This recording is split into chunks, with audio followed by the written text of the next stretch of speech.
আসসালামু আলাইকুম, সবাই কেমন আছেন? আশা করছি সবাই অনেক বেশি ভালো আছেন। তো আমি আজকে আমার গ্রোসারি মানে মান্থলি যে বাজারগুলো করি সেটার একটা ব্লগ ভিডিও নিয়ে চলে এসেছি। তো এখানে মাত্রই বাজারগুলো উঠানো হয়েছে, আর আমি একসাথে অনেক বাজার করে রাখি, মানে 1 মাসের না, কয়েক মাসের, 5 থেকে 6 মাস, এমনকি 7-8 মাসও যায়। তার কারণ আমার বাসাটা অনেক ভিতরে, আর সচরাচর এখানে দোকানপাট তেমন নেই বললেই চলে আর কি। সবসময় সব কিছু পাওয়া যায় না, যেহেতু বাচ্চাদের ঘর, বাচ্চারা বায়না করে এটা ওটা খাবে। তারপরে নিত্যদিনের যে রান্নাবান্নার মশলা, শুকনা মশলা যেগুলো ঘরে থাকে সেগুলোই বেশিরভাগ আমি করে রাখি। সাবান, শ্যাম্পু, এখানে হচ্ছে মাস্ক মাস্ক বলতেছি মেসক যে পেস্টটা আছে সেটা অনেক ভালো। তো এগুলো আমরা ব্যবহার করি দাঁতের জন্য, অন্যগুলো ব্যবহার করি না। এটা করতে করতে অভ্যাস হয়ে গেছে। তারপরে লবণ ছিল, গরম মশলা, তারপরে রোস্ট, বিরিয়ানির মশলা, এগুলো অনেক বেশি চলে। এগুলো আনা হয়েছে, দেখা যাচ্ছে যে কয়দিন পরে শেষ হয়ে যাবে, আবার আনা লাগবে।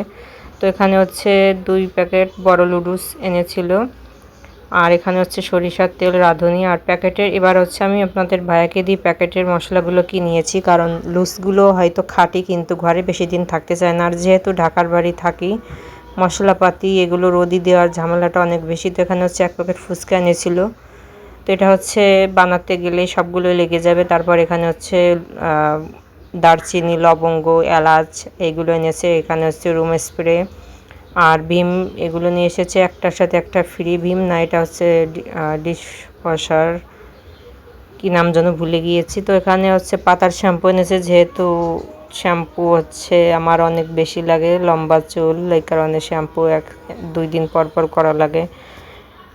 তো যেগুলো আমাদের ঘরে A to Z লাগে সবগুলোই করে ফেললাম আজকে। আর এখানে শ্যাম্পু বড় একটা বোতল এনেছে, অনেকদিন পরে বোতলটা দেখলাম। আমি সাধারণত পাতার শ্যাম্পুগুলো ব্যবহার করি, বোতলেরগুলো আনলে ওগুলো তাড়াতাড়ি শেষ হয়ে যায়।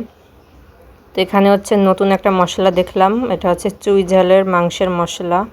তো এটা ফার্স্ট টাইম আমার বাসায় আসলো। তো আমি যাকে দেখছিলাম আর জিজ্ঞেস করছিলাম, বললো যে এখানের ভিতরে নাকি চুই ঝাল আছে। তো খুলনার মানুষ বলে কথা, চুই ঝাল দিয়ে গরুর মাংস এগুলো আমাদের সবার অনেক বেশি পছন্দ। তো এখানে লুডুস, তারপরে ডাল, তেল এইগুলো এনেছে, আর এই বস্তায়ও আছে।